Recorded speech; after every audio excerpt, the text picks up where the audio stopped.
Let them people know it's time for the show.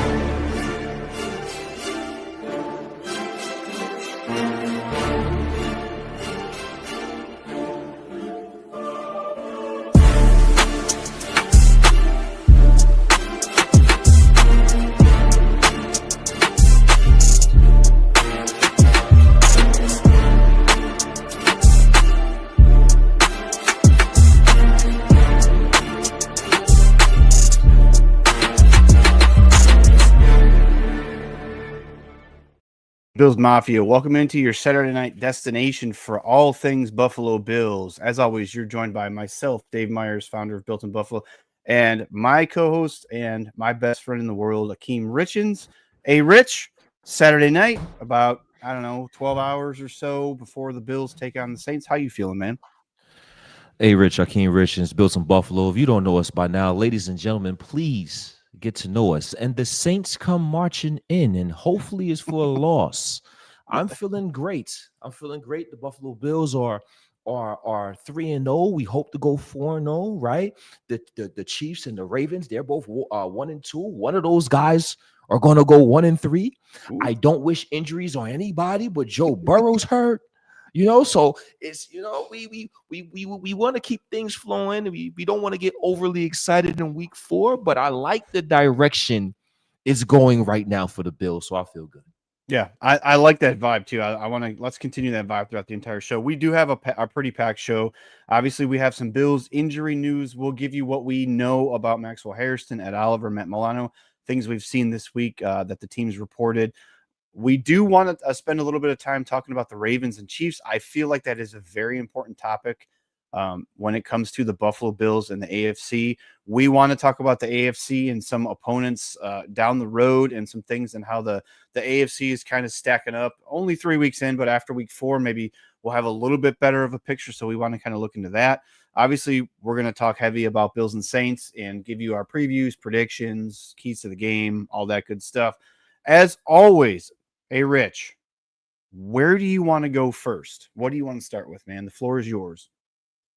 And you know what? It's been a lot of it's a lot of different topics I was thinking about touching first, because obviously we do this every week, right? But it was something that I don't want to say it irked my nerves or it made me wonder or cautious, but it made me go, And because of that, I feel like we have to discuss it first. And that's the Maxwell Hairston situation or that injury, right? Because during one of Sean McDermott's pressers, he said, if and when Maxwell Hairston returns. And that struck me. I'm like, hold on. What do you mean? If? What? It should be when. If shouldn't even be a word that should have been used in that sentence, in my opinion. And because it was used, it draws some concerns for me. So let's start there. Do you, before we get to that, do you think sometimes McDermott does that on purpose? He just likes to like make us keep guessing. Like, what's your thoughts?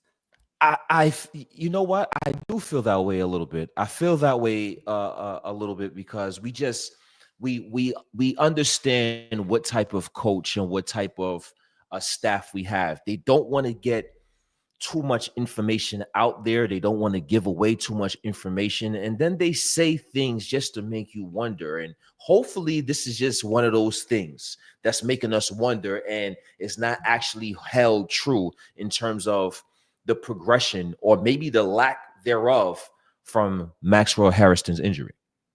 Yeah, it was confusing because I can't remember if it was Monday or Tuesday. I think it was Tuesday.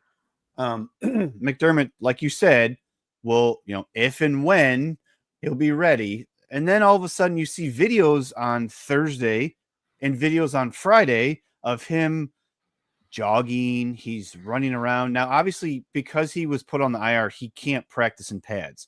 So he can do all the training stuff with the trainers. He could do all the little drills and things, not padded. So what did it make you feel when you saw he looked pretty nimble? Now we don't know Maxwell Hairston's body and how he's feeling, like pain tolerance, but he was jogging around. He seemed like he was in good spirits. Like he was doing things that it looked like DB should be doing. I didn't see a ton of like where he was kind of favoring the knee or anything like that. What was your thoughts after seeing him like actually doing that stuff after what we got from McDermott? What was your initial thoughts on that? Well, initial thoughts is like, okay, right there, there's progression here, right? He's out, he's not in crutches, he's not in the walking boot, he has that brace on, but he's making some type of movements. But I like the progression I've seen, but can he move lateral? Where is the lateral movement here? And as we all know, as a cornerback, you need that lateral mobility to have success on the football field, especially playing the second hardest position on the football field in the cornerback position. So yeah, I like to see the progression in terms of him running, right? Running forward and stuff like that. That's excellent to see. But guys with ACL issues can run as well, right? But they don't have that lateral movement. Just because you can run with the ACL doesn't mean you can play. Just because you can run with I believe this LCL injury that Maxwell Hairston has doesn't mean he can necessarily play. What is his lateral movements looking like? He got hurt on a drill that causes you to perform lateral movements. Is he not at that stage of his progression yet? So being that he's playing such a crucial position in the cornerback position, I wasn't impressed with him running, straight, because we need that lateral movement. And until I see that, I'm going to think about Sean McDermott's words if and when Maxwell Hairston comes back. Yeah, it's hard not to, but I've talked about it all week on a couple of the first and fives that I've done with three different people this week have given me three different answers on what they think Sean McDermott meant. So maybe, like you said, he just wants us to just take it for what it's worth and just we come up with our own assumptions, because McDermott, no matter what he's asked, he will tell you just the bare minimum, right? He'll just give you the bare minimum. So it's going to be super interesting to see what the Bills choose to do. He has the 21-day window, obviously, when they want to bring him back. And a lot of people have talked about the fact that this might be a redshirt season for Maxwell Hairston. He might just be a guy who's there going through the motions. Don't force things. You have a first-round pick invested in this guy. You have him for another 4 years if you choose so. So we'll see what happens. But I do want to talk about Ed Oliver, because I don't want to say that the Bills kind of have been like slow playing his return. But if you look at the opponents that the Bills have had, like, I don't feel like it was necessary to force him back to playing. And again, this week against the Saints, I don't know if it was something that was ever going to be forced for him to come back, get the extra rest. There was videos of him without a walking boot. Again, he was just kind of chilling at practice in street clothes, just hanging out. So what's your take on Ed Oliver? Because the Patriots, I feel like that might be the game where they should have him back. It's a division opponent, Sunday Night Football. It's kind of a big game, because if the Bills can get the win, they're 3-0 in the AFC East this early in the season. What's your thoughts on Ed Oliver and like his timetable to come back, and what you'd kind of like to see him, like Ed, coming back?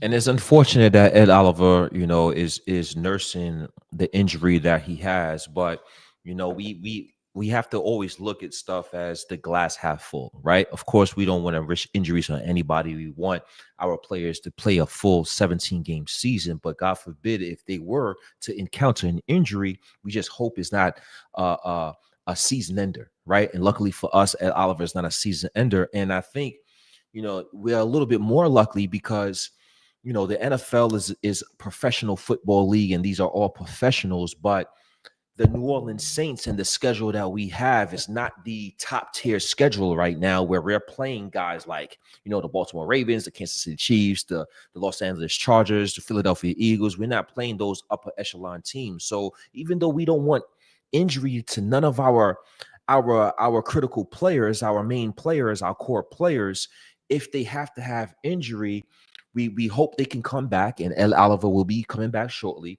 And hopefully we can play good, win games while some of our better players are hurt. And I don't want to discredit the Saints and who they are as a team, but this is the best time to be nursing some of the critical injuries that we do have when you're playing lesser competition. We just got to call things for what it is, right? A spade is spade. And unfortunately, Ed Oliver's hurt.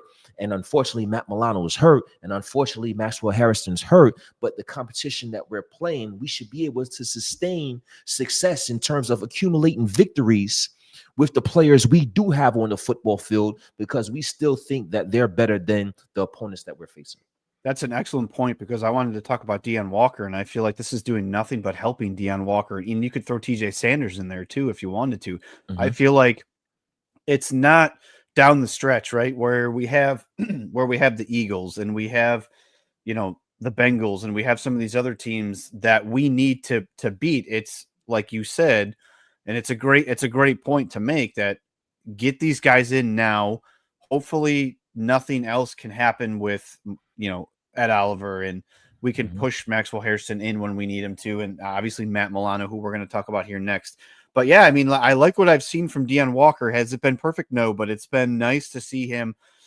They've slotted him in that 3-tech spot, and he's made some plays, and it's looked nice. So let's talk about Matt Milano for a minute, because I feel like this is the most unreal, out of reality, out of like, I don't even know what to say about his injury, because we've gotten no information. I feel like I don't feel like we talked about Maxwell Harrison, we talked about Ed Oliver, and we've saw things in the media. We've seen the Bills posting things about what they're doing at practice and ramping back up. We've seen really not much about Matt Milano. We haven't been given any updates.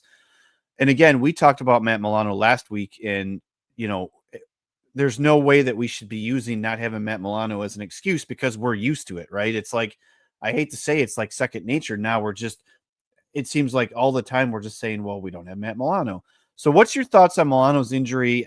They didn't put him on IR, so I guess that's a positive sign that he's closer to being ready than not ready. So what's your thoughts on Matt Milano? Oh, muted. It's tough for me, right? Because Matt Milano has been a crucial component to the Buffalo Bills core defense for a number of years. And even when we looked at him throughout the course of camp this offseason, he flashed at times as the Matt Milano of old.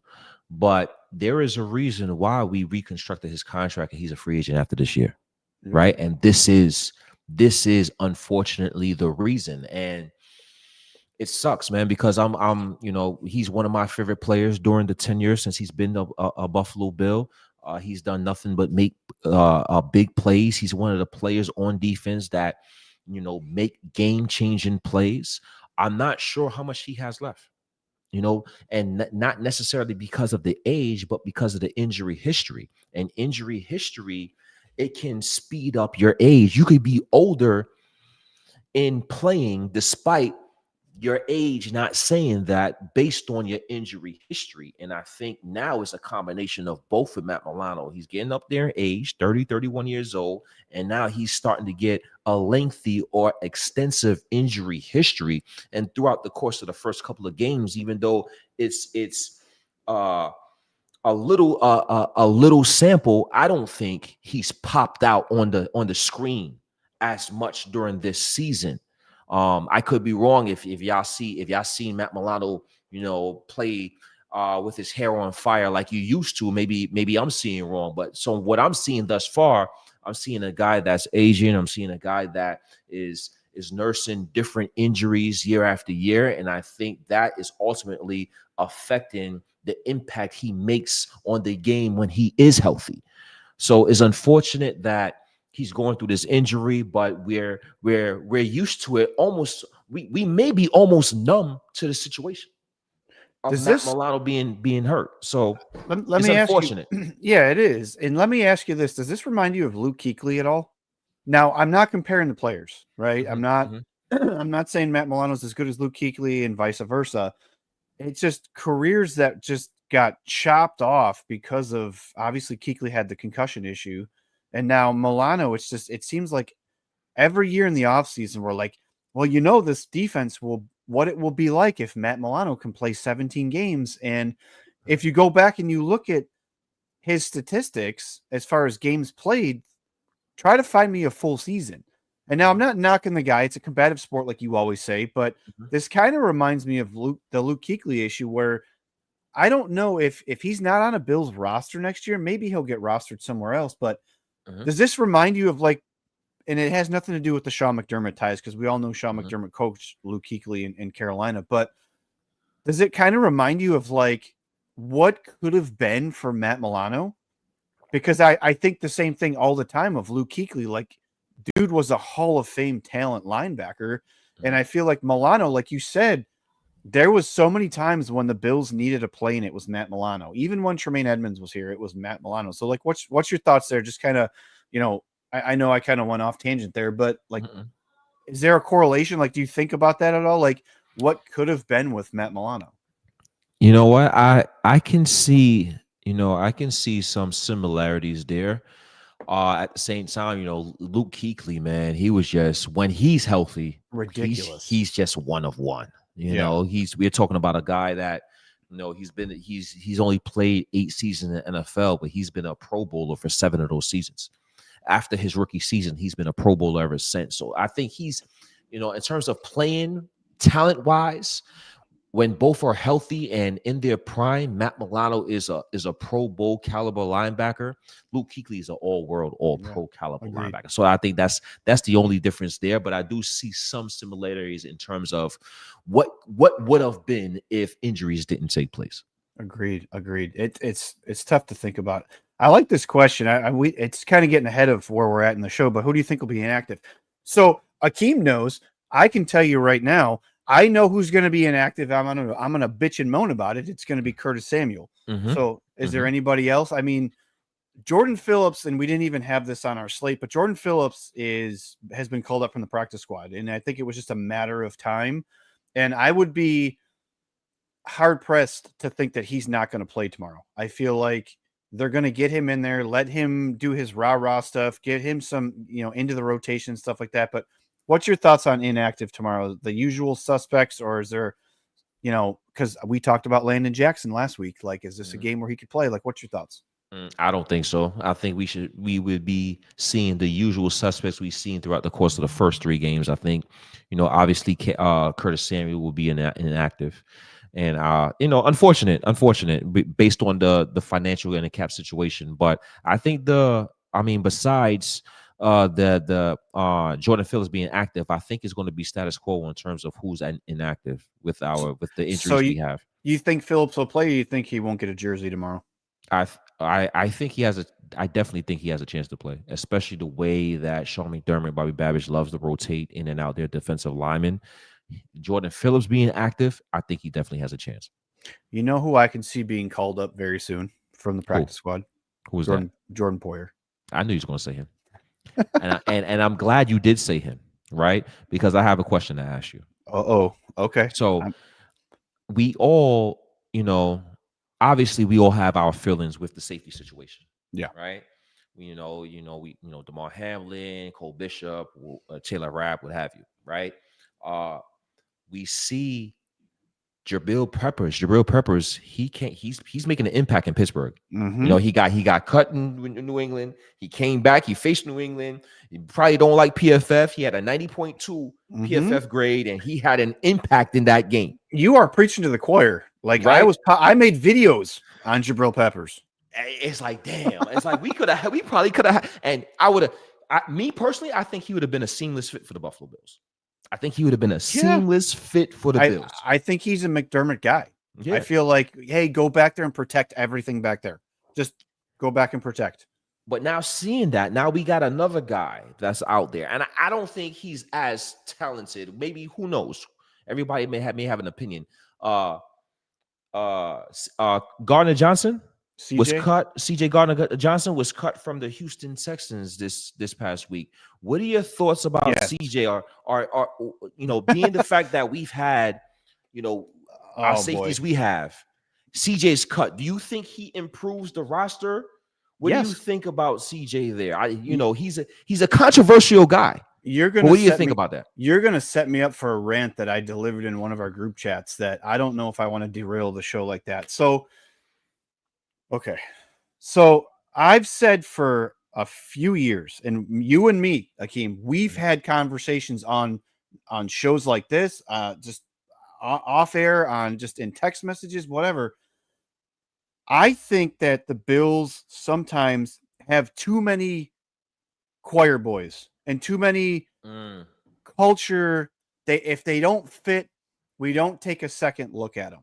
mhm, And maybe that's okay. Maybe that's worked, and mhm, maybe because a lot of the stuff, and again, I'm going to go all over the place, so just kind of bear with me, and I hope mhm, we don't lose the live chat for this. But if you look at a lot of the Bills roster, it a lot of stuff is dug up later on, or just comes to the surface later on, about their faith based, about what they do in the community, about mhm, what they've been through in their history, in mhm, their past.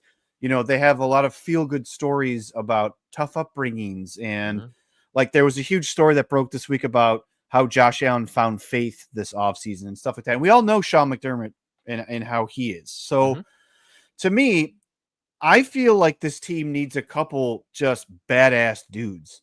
Like, I'm paraphrasing here because I don't mhm, want to say what I really want to say. I mhm, I understand that he comes with baggage as far as issues on the field. He's had some issues in locker rooms. He's been suspended for saying some stupid stuff. He's gotten penalized for saying some dumb stuff in games. I get that. But why do we have a motto of come to Buffalo and be the better version mhm, of yourself if we mhm, don't mean it? I feel like he adds value to an uncertain position, CB2, that the Bills could use to make a playoff run with, because he's had 2 seasons of 6+ interceptions. mhm, That's really good. mhm, As far as I'm concerned, that's really good. So I'm not sure what happened in Houston, if it was just a personality, conflict or whatever happened there, but he was really good with the Eagles. He mhm, was really good. I think he was either an all pro, or I know he was a pro bowler. mhm, So to me, like, sometimes I feel like we just, and people will say, like, I mentioned this online, and people said, well, Diggs was that, and this and that. And I said, Diggs really wasn't that until the end. We don't have guys that just are on the field that are going to hype up the defense, that are going to talk shit and back it up. And I feel like this team needs some of that. I feel like we have a lot of the guys that are funny and they get along great and they have the handshakes and they dance and sing and do mhm, all that stuff. But who's that dude on defense that's going to hit you, and he's going to stand up and he's going to let you know that I just hit you? Or who's going mhm, to lock down a wide receiver for an entire game and then let you know that's because I'm that good? So that's my opinion. I think he adds value to this roster. Absolutely. I'd rather have him starting instead of Tre'Davious White, instead of worrying about when Maxwell Harrison's coming back, instead of having Dorian Strong, a rookie, out there. So to me, it's a no-brainer. And now I know our cap situation's tough, but I don't know the specifics on what he's owed from the Texans this year after being released, but to me, it's a no-brainer. And now I'll flip it back to you.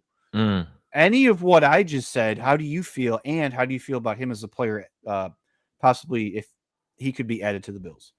I don't think he's as talented, or I don't think he's better than Jabril Peppers. I think Jabril No. Peppers is the superior player out the two, but I do think he has talent. I do think there is talent there, and I think that is talent there that can be useful to the Buffalo Bills. Now, I think a conversation have to be had in terms of, getting to know the guy. All right, listen, there's no hero ball shit going on. Right. The Houston Texans, did you blow assignments trying to be a hero? Can you play assignment football and team football for the Buffalo Bills? Can you keep your mental? Listen, we don't want to change you, right? But can you keep your mental and your mouth under control? We want the fire and we want the Yeah. passion, but we want it to a certain extent. We want it to a point that is going to hype the football team and be an infectious, positive energy towards the football team, but we don't want it to the extent where it's going to negatively impact the football team. That's what we don't want, right? Right. And if we have that conversation and we could work that out, then me personally, I would entertain it. Why I would entertain it? Because he probably look at the Texans. He probably said a lot of things. The Texans was 0-3, right? And there's no disrespect to the Houston Texans, what they got going on. But last year, 𝐃𝐨𝐧'𝐿 Johnson, he's been in the league 5-6 years. Last year, 𝐃𝐨𝐧'L Johnson was in Philly. He won the Super Bowl. He was 14-3, right? The year before that, he was in Detroit. He was 12-5. The year before that, he was in Philly again. He was 13-4. The year before that, he was 13-3 with New Orleans Saints. His worst record since he's been in the league was with the New Orleans Saints. He was 9-8 one year. Every other year, he's been 13-3, 13-4. The guy wins. Yeah. So he's on the field. I don't know how great he is, but he's good enough to be on above average teams. So say what you want about or how you feel about CJ. When you look at his resume, he wins football games. His teams wins football games. So because of that, yes, I would definitely entertain 𝐃𝐨𝐧'L Johnson. So how do you feel about what I said about the locker room stuff and only having, because I don't mind the culture that has been built in Buffalo. I don't mind the fact that these guys play for each other, not with each other. They play for each other. You could tell it's apparent. But do you feel like this team needs a little bit of an injection of some attitude? And I'm not defending anything that he's done. I'm not defending anything that he said, and I'm not defending any way that he's acted. All I'm saying is that whether it's him or somebody else, does this team need a little bit of injection of, I don't want to say alpha because that term's thrown around too loosely with football players, but is there some attitude that needs to be added to the team? What's your thoughts? I think it helps. I definitely think it could help. The attitude, again, infectious, positive energy is always welcome to any football team, right? I apologize for my dog barking there. Probably somebody's at the door. But I will say this. I see John said he could be a cancer to the locker room. If he's a cancer, get rid of him. Right. It's as simple as that. That's how I see it. If you are cancer, if you're affecting the team negatively in any other way, you will be cut the next day. Right. So because of that, and I will make him understand that. And because of that, I would entertain it.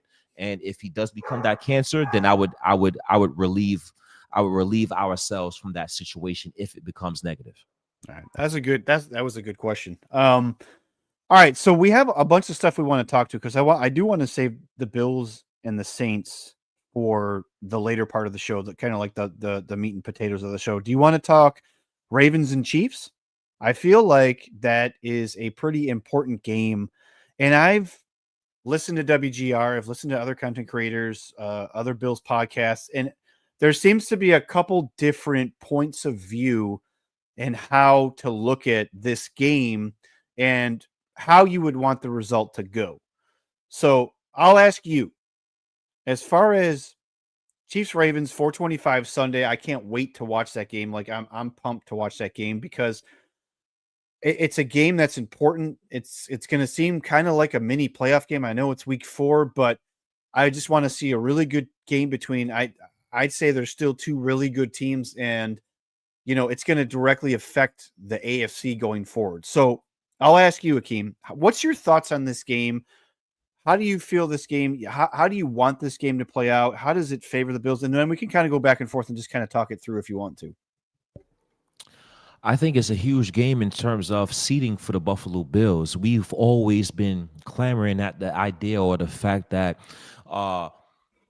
winning enough football games would equate to the #1 seed for the Buffalo Bills, and the Super Bowl would have to go through Buffalo. And I think ultimately that's what we want to see as fans. Even though me personally, I think it's a little overrated. I think, if you have a team and they're good enough, they could go anywhere and beat you.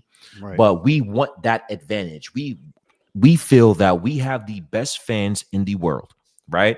And we want that advantage for the opposition to come into One Bills Drive, Highmark Stadium, and for us to cheer as loudly as possible to get that victory. So because the Buffalo Bills are 3-0, because the schedule is favorable on paper, this is a matchup where I personally would want to see I personally would want to see the Baltimore Ravens win.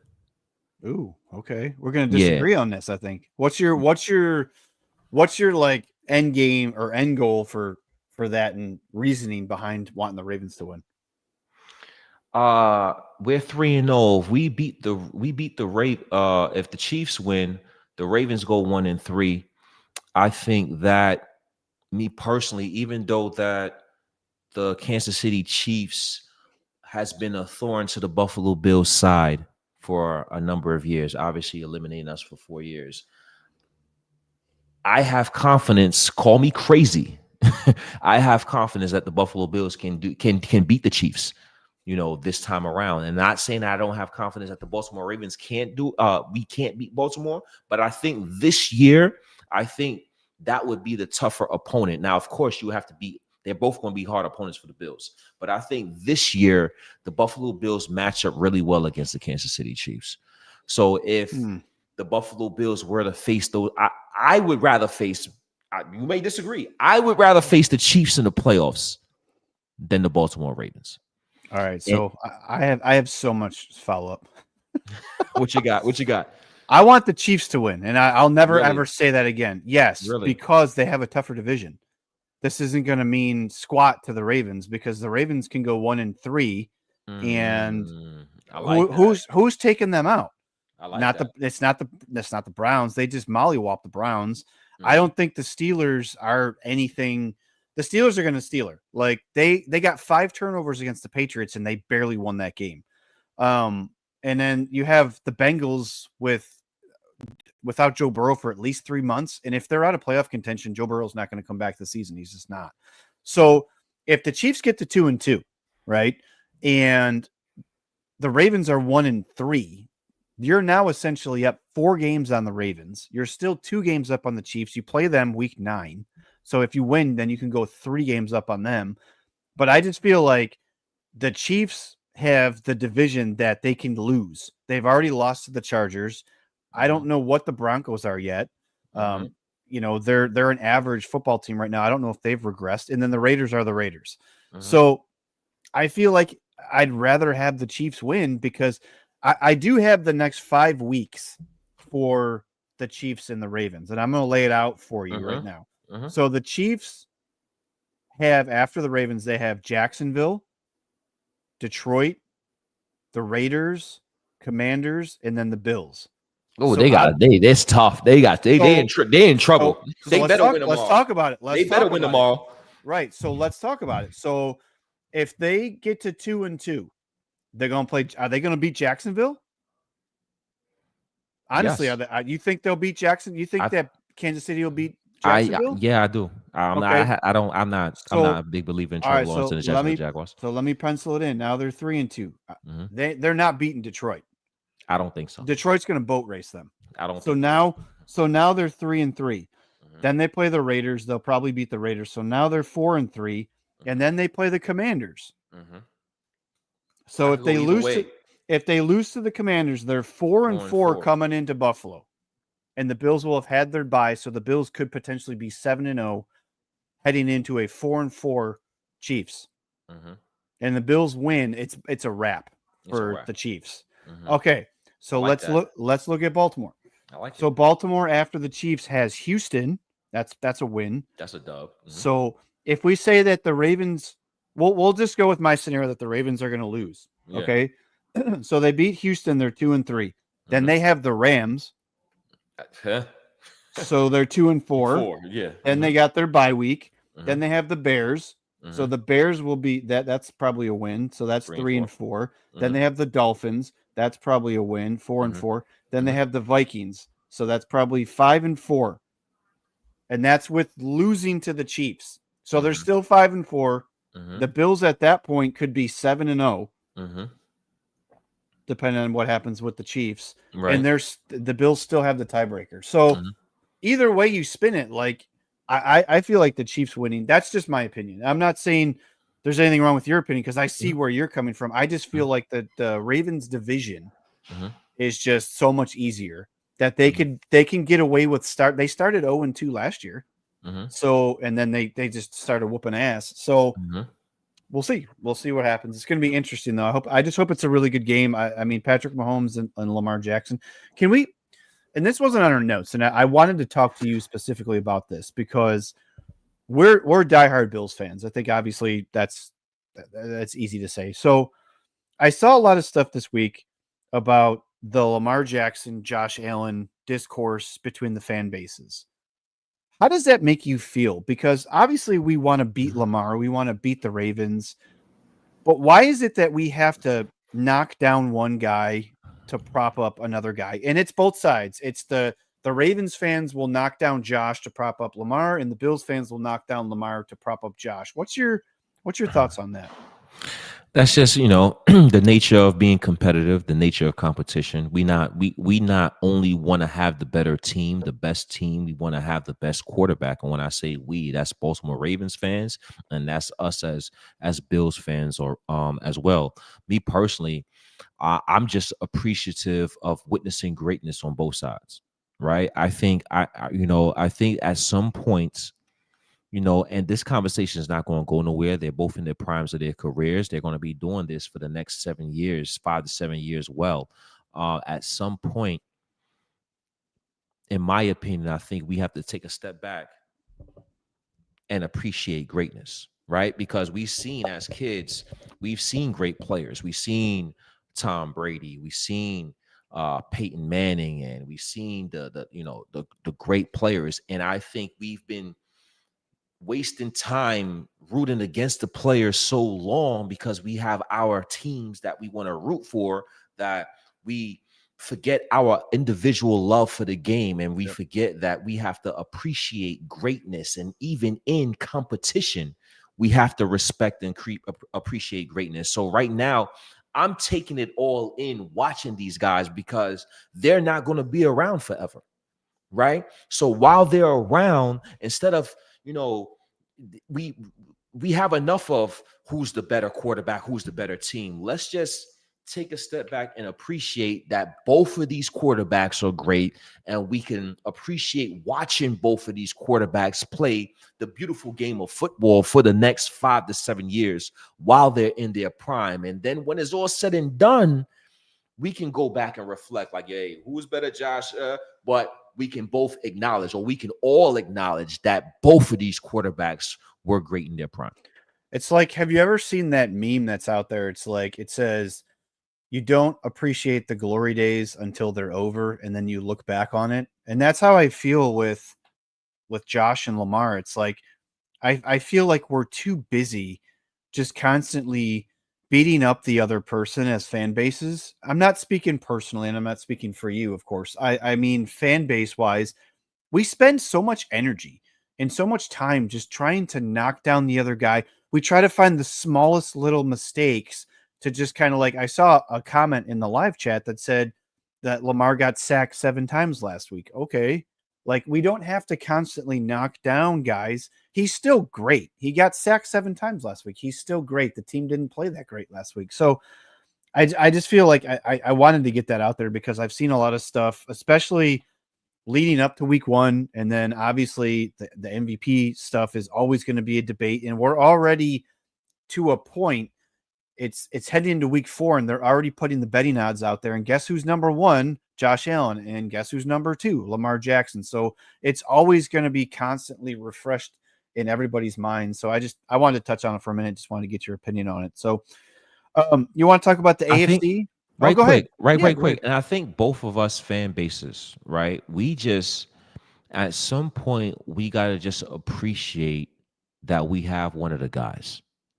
Right. There are a lot of teams and a lot of fan bases is looking at our teams like, damn, I wish we had a Lamar Jackson. I wish we had a Josh Allen. I wish we had a quarterback as talented as these guys. So for me personally, and for you, for us as Buffalo Bills fans to watch Josh Allen play quarterback week in and week out is an absolute pleasure. And I'm lucky to be a Bills fan in this era, not only to watch Josh Allen, but Lamar Jackson as well. So I think we have to look at it in that aspect sometimes, as opposed to, everything being a competition and who's better. right? So Yeah. I'm gonna leave it at that.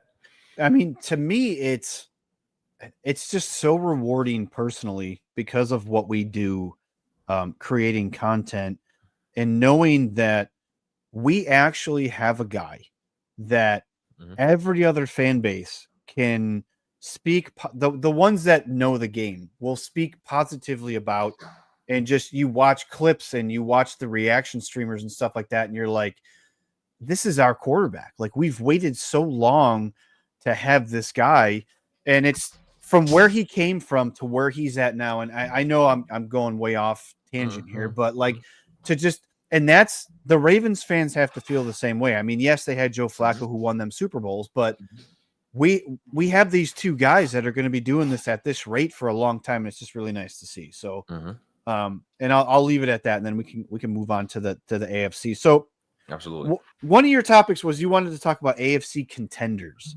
Mhm. So if you're looking at the landscape, and again, it's the way too early AFC, I guess, power rankings. What teams kind of scare you? What teams are kind of a surprise? What teams are you concerned maybe matchup wise if the Bills have to face down the road? What's your thoughts on the AFC so far? And it's funny, right? It seems like as every year, it seems as if, okay, the Buffalo Bills, they have to, if you want to win the Super Bowl, you may have to go through 9 times out of 10, 10 times out of 10, you got to go through the Chiefs, the Ravens, and for some reason the Bengals. Even though I don't see them there as much, their name, I guess because of the quarterback, their name is always there. But thus far, it just looks like the Chiefs are not the same team, but you don't want to count them out because they wasn't the same team last year, right? And we was unsuccessful. Hold on. Let me stop you for a second. Because at what point do we stop saying, well, we can never count them out? Like, at what point are we got to get to that point at some time, right? Because I feel like every year people say that they've dropped off and then like, well, I'm never going to count them out because they're always this. Are we, I feel like we're getting to a point where we can stop saying that, because I feel like the Chargers are really good and they already beat the Chiefs. So anyways, didn't mean to cut you off.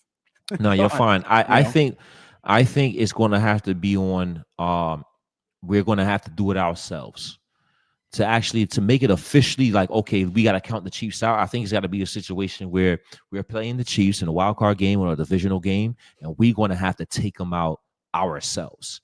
And then once we do that, it's like, okay, the Bills have done it. Now we can look past those guys. But until then, I don't think we can ever count the Chiefs out because of the history.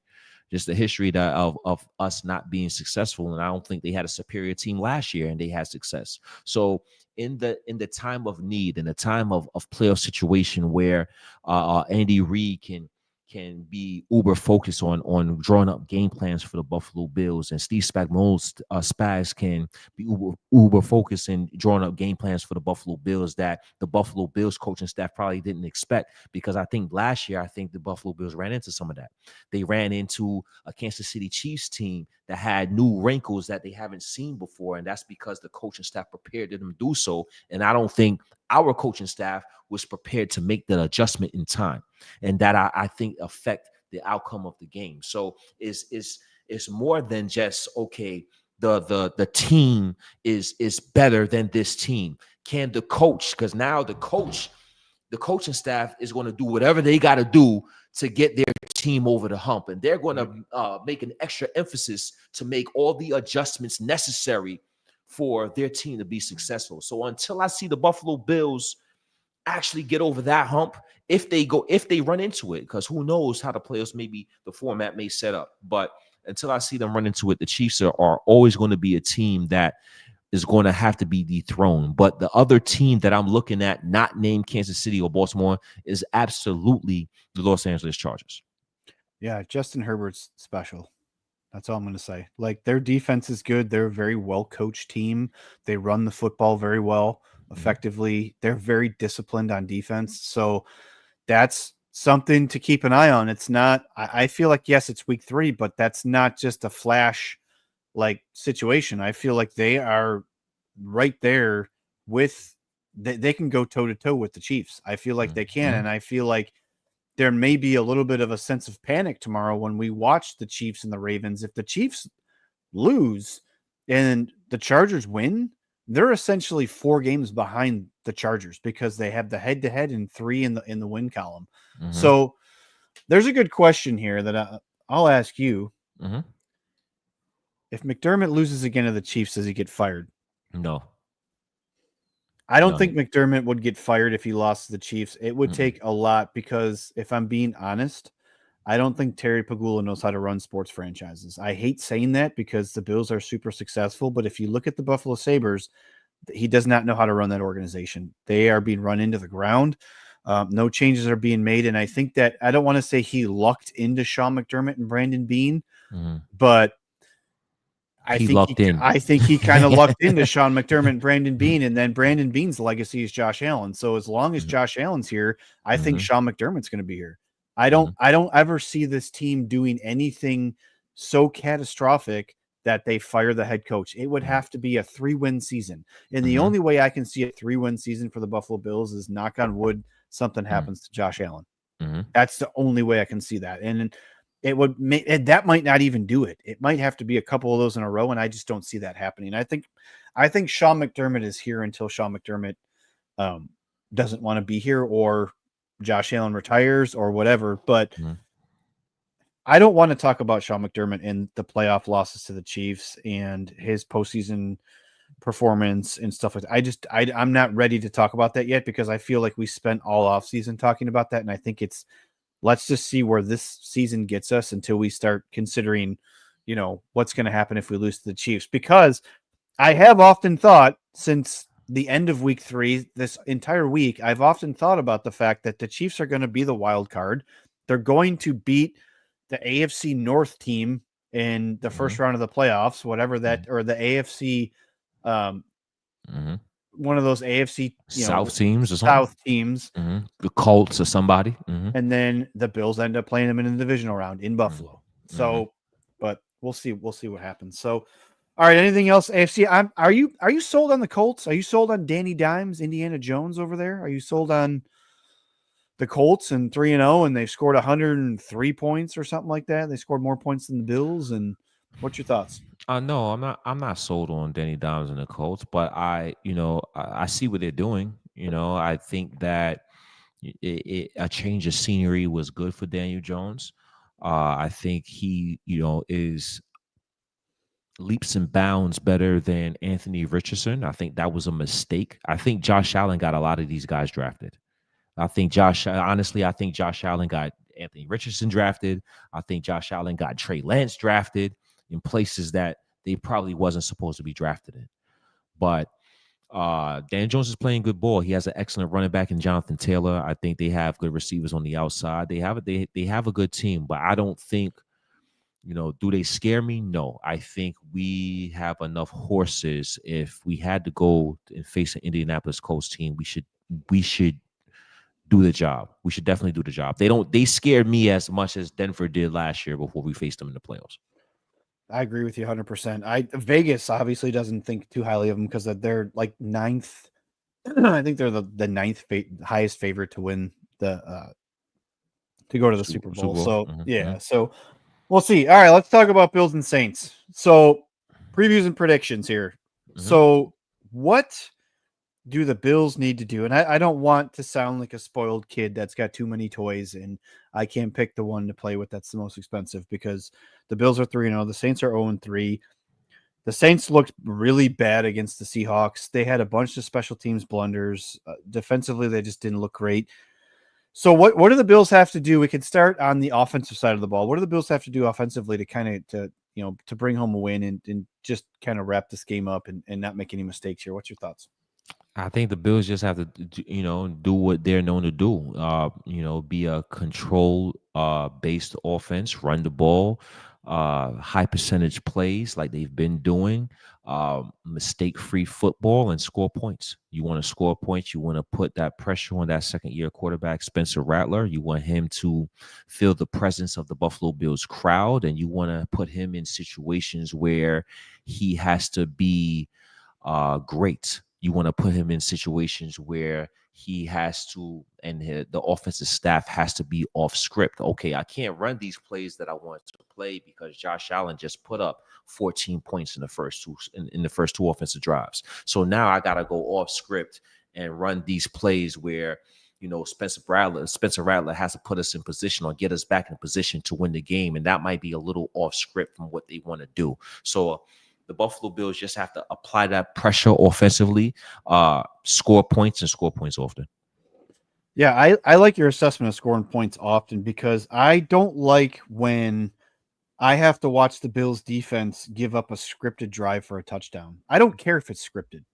I don't. I'm the Dolphins did it, the Ravens did it, the Jets are the Jets, so they didn't do anything. But I don't want to watch this team get the ball, the Saints, and score on their first drive. I don't. I want the Bills, whether they get the ball first or second, start the boat race. Start your engines and let Josh and James Cook in this offense just do their thing. And just have a sense of urgency to put a lead up and just keep going. I understand we want to play control. We want to have dink and dunk. We want to have high percentage plays, whether it's run or pass. But I want, and I think you said this last week after the Dolphins game, it never felt like it was attack mode. I never felt like it was, okay, we need to put you away. Because if you put Spencer Rattler down by 14 points, like you said, he's not the guy that's going to lead this team back. They're just not built that way. They have to do different things. And then they're not going to run a track meet with Josh Allen in this offense. They just can't. So I think, to me, it's score. And the Bills have done a really good job of scoring on their opening drives. I believe all 3 games they've scored on their opening drive. Somebody in the chat, or Akeem, you can correct me if I'm wrong, but continue, be aggressive until you don't have to be aggressive anymore, to where you don't have to worry about passing on third downs. And it's okay to punt because you're up by 3 scores.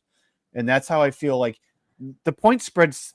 I've seen it anywhere between 15.5 to 16.5. That's the point spread for a reason. The Bills should win this game by 2+ scores. So just prove that. Play mistake free. I hate bringing up I hate bringing up all the stats about how many games without turnovers and winning the turnover battle and all this stuff, because streaks are streaks for a reason. So just hopefully none of that comes to an end this week. All right, what about defensively? What do you think the Bills have to do defensively to kind of rebound? I don't want to say rebound, because they didn't play horrible. Everybody's saying they played really bad against the Dolphins. I think it was more so the third down defense I want to see an improvement on, and some more pass rush. But what's your thoughts on the defensive side of the ball? What do you want to see? I think this is, consistent every week. Obviously, third down defense, third and long, third down situations, you want to get off the football field, right? They have Alvin Kamara, who is known as more of a receiving running back, but he can run between the tackles. So you want to be able to limit that and limit him. You want to be able to put pressure on Spencer Rattler. He's a young quarterback, but he hasn't looked bad. He's played solid football. Of course, they got boat race last week. I believe a lot of that was a result of the special teams unit. Hopefully the Buffalo Bills could do the same thing, but I think this may be more of a game where offenses and defenses is going to make majority of that impact. So you want to definitely be able to provide a presence, make Spencer Rattler, make the defenders get some traction on Spencer Rattler, because if you don't, I do think they have talent on the outside. They have Chris Olave, who's a damn good wide receiver. He has a concussion history. He has injury histories, but I can't deny the talent. They have Brandon Cooks. Brandon Cooks is another talented wide receiver, speedster, veteran guy. He has a number of years where he's been over 1,000 yards receiving. They have Shaheed, who if you give Spencer Rattler time in that pocket, he has receivers that can do damage. So let's stop the run. Let's get to the quarterback, man, and let's get off the field on third downs. I think I've said this 3 weeks in a row.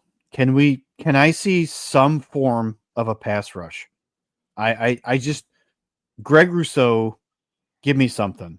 I'm not even going to complain about Joey Bosa because he's been their best defensive player, hands down, the first 3 games. Maybe Ed Oliver week 1 was better. But it's like, can we get some form of pass rush? This isn't Tua with his 2.2 second release time. Like, this is a young quarterback. He hasn't even started a full season of games in his career. Sean McDermott is 21-7 against first-year head coaches. Like, there's got to be something that the Bills and Bobby Babich and Sean McDermott can do to just impose their will on this team.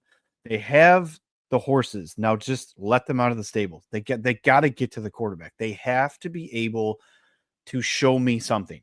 And again, maybe Jordan Phillips is some sort of spark that, I'm not saying he's going to get to the quarterback, but maybe he's some space eating guy that's going to help these edge defenders get there. Maybe, they do some exotic blitzing from the safeties or corners or something, but show me something in the blitz packages, in getting pressures and actually converting the pressures. I think the Bills lead the NFL in pressures, or pressure rate, if I'm not mistaken. It's just not resulting in sacks, in negative plays. It's just not. And again, don't let Alvin Kamara get cooking, because we can't have, a lot of second and short distances. We just can't. And then obviously, if that converts into a third and short, we already talked about the Bills getting off the field on third down. So, and I guess on the back end of that, let's get off the field, like you said, on third down. All right. So I'm going to ask you a question that wasn't in our notes. Pick a player, offensively or defensively, that you think is going to have a show me game, where it's going to be, he's going to outperform and you're going to be like, oh, okay. Like that. I didn't expect that. Whether it's plays better than has all season, or kind of puts his, foot on the throat, or he pops up and says, here I am. Like, however you want to digest that. Who's a player that might stand out in this game for you? 𝐾𝐿 Coleman. I think this is a game where 𝐾𝐿 Coleman can once again solidify himself as one of Josh Allen's reliable targets. I wouldn't necessarily say favorite target. I still think that's �\𝐾𝐿, but I think this is a game where 𝐾𝐿 Coleman can get off, and I think this is a game where Josh Allen and 𝐾𝐿 Coleman can continue to work on their trust and chemistry amongst wide receiver and quarterback. So I'm looking for a big 𝐾𝐿 Coleman game here. When I say big 𝐾𝐿 Coleman game, I'm over 100 yards and a touchdown. I think 𝐾𝐿 Coleman can definitely show up and show out in tomorrow's game. I like that a lot, because after week 1, now Coleman's done some nice things. Like, I shouldn't say he hasn't been non-existent. I mean, he's like, this offense is so predicated on whichever matchup is more favorable each week. That's where that's kind of where Josh kind of goes to. But to me, I think Terrell Bernard defensively started something last week. I complained about him after week 1. We complained about a lot of stuff after week 1 because of how Derrick Henry just ran all over the Bills. But I feel like last week was kind of like, I'm still here and I'm a really good linebacker. And this is why I'm one of the 2 team captains, because I feel like without Milano, his running mate, without Milano there, I feel like they need, I don't know if it was the bad defensive line play in week 1 where he was just kind of getting buried everywhere. Him and Milano both were just kind of all over the place. It feels like the angles to the tackles and the post snap reads were just bad. I just feel like this is a game where I feel like Terrell Bernard's a standout and he makes some really good plays, some big splashy plays. I'm not saying he gets a pick 6 or anything like that, but I feel like this is a game where, like you like to say, running around with their hair on fire. Like, this might be one of those games for him that he's going to say, look, I'm here. I'm still like a Pro Bowler. I'm captain of this defense for a reason. So to me, that's what I want to see. And I hope, again, I like that. 16.5-point favorites when the week started. I think it went down to 15.5 because Oliver's out and Milano's out. Maybe that's the reason behind it. Spencer Brown is questionable. We didn't even touch on that. Spencer Brown and AJ Epinesa are questionable. So let me ask you this. Do you think that this is potentially a Landon Jackson get some reps game? What's your thoughts? I think it's possible. I think it's definitely possible. I at the end of the day, I don't think AJ Epinesa misses the game. It's very few times where players carry a questionable tag. Now, it's possible, but it's very few times players carry a questionable tag and don't play. So True. I'll be shocked if AJ Epinesa doesn't play. If he doesn't play, they must really feel like, okay, we can beat the Saints, and I really want to see how Landon Jackson can look in this situation. I feel like, though, wouldn't this be, unless McDermott has a philosophy of like, I just want to win games, like play my guys, play the best guys, put the best, active players out there that I can. But I feel like at some point, if he's not getting reps, it's like I was talking about Hairston, it's going to be a redshirt season. Like, you're not going to start playing him after the bye when those games are super important. You're just not. You're not going to run away with the AFC where you got like a 3 or 4 game lead in the AFC to where you can play him. I mean, if the Bills clinch the 1 seed by let's say week 17, then maybe you see him week 18. But other than that, like, if he doesn't start getting in against the Saints, against the Panthers, things like that, like, I don't think we're going to see him all season. I feel like he's just going to be a game day inactive for the rest of the season. So to me, that's kind of taking up a roster spot when you get down to it. Like, I don't know. How do you feel about that? Like, if he's not ready to go, he's not ready to go. Okay, I understand they want to protect him because I don't think they're never going to put him on the practice squad. But if he's not getting a jersey every week, like, what's the alternative here? Like, what are we doing? This would be the perfect game to say, okay, get him 12 to 15 snaps. Just go out there, and maybe he's active, but he doesn't play. And if the game gets out of hand for the Bills and they're winning and he plays the fourth quarter, but if you don't activate him, he can't do that. Then you have to play AJ Epinesa. You have to play Javon Solomon, who's been active. You know what I'm saying? Like, I like it. I like it a lot. No, yeah, you're absolutely right. It's just like, a rookie quarterback that you have, right? We're going to start Russell Wilson, right? We're going to start Russell Wilson. We don't want Jackson Dart playing against the Ravens or the Eagles or the Chiefs, but hey, Carolina's there. Right. And that may be a good time to get Jackson Dart in and get some reps and play. And it's similar situation where I can see where you was talking about with Landon Jackson. We have New Orleans Saints coming up. We have the Carolina Panthers coming up. If he's not playing now, when the hell is he going to play? Because we got two more defensive linemen coming back after a couple of weeks, Larry Ogunjobi and Michael Hoyt. So if he's not playing now, I definitely don't see him playing later, barring injury, right? So yeah, I mean, and what's the worst that happens? You activate him, and it's known that he's only going to get in there if the game is out of hand in the Bills' favor. So what happens if he goes in there in the fourth quarter and he stinks the joint up? So what? If he wasn't active, he wouldn't have even gotten those reps. At least now you give him those reps and you have film to look at and say, here's what you need to work on, or here's what you did really good going forward. Because if he doesn't play by the Carolina game, he's redshirted the whole season. He's not going to play, like, unless you said barring injury, because I think Michael Hoyt takes a lot of snaps away from him. Michael Hoyt takes a lot of snaps away from AJ Epinesa. So it's going to be interesting to see. So, all right, you want to do predictions? You want to go first? You want me to go first? Yeah. I'll go first. First. The Buffalo Bills. I'm not. I don't think they play down the competition tomorrow. I think the Buffalo Bills are going to come out Highmark Stadium. I think they might frustrate us a little bit early on that first half of that first quarter, but I think after that, late first quarter leading into the second quarter, they're going to start to pull away. I have the Buffalo Bills winning by a score of 34-17. I like it.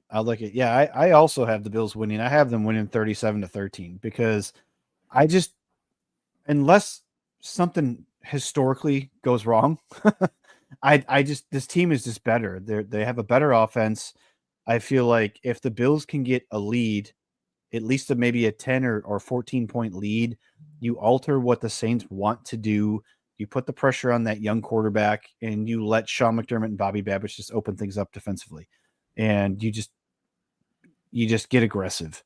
And I feel like this might be one of those games where Sean McDermott wants to grit his teeth and just look across the field at that other coach and say, I'm better than you, and I'm going to prove it. Because I feel like even though they beat up the Jets and they got a 10-point win last week, I feel like McDermott likes to have those games where he just knows he's better than what's on the other sideline.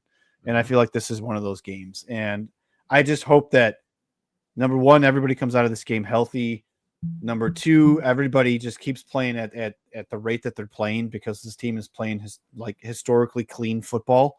And number three, just get a win, and then we can watch Kansas City and Baltimore beat up on each other at 425. So, all right, I'd like to thank everybody that was here watching us this Saturday night. We are your go-to destination for Saturday night, and we will be back next week, and we will be here all season. So if you haven't already, subscribe to the YouTube channel, like this wherever you're watching, on Facebook, we're on Twitch now, we're on YouTube, we're on X. Drop some comments if you're watching this after we're live. Give us your takes on what you thought about the show, things like that. And like I said, 4-0, hopefully after tomorrow. Akeem, you want to take us out of here as always? Yes, sir. 𝐸𝐻𝐿 that is DM3 Dave Myers. We are Built in Buffalo. The show is Billsology. And Dave, you got that? You doing a post game tomorrow? How's that work? Yes, sir. Yeah, okay. I got post game tomorrow. Hey, post game with DM3 tomorrow. After hopefully what we was to see is outstanding Bills victory. So please be on the lookout for that. Once again, 𝐸𝐻𝐿 Dave Myers, DM3. We'll be back next week, same time, same place. Ladies and gentlemen, go Bills. Go Bills. Let them people know it's time for the show.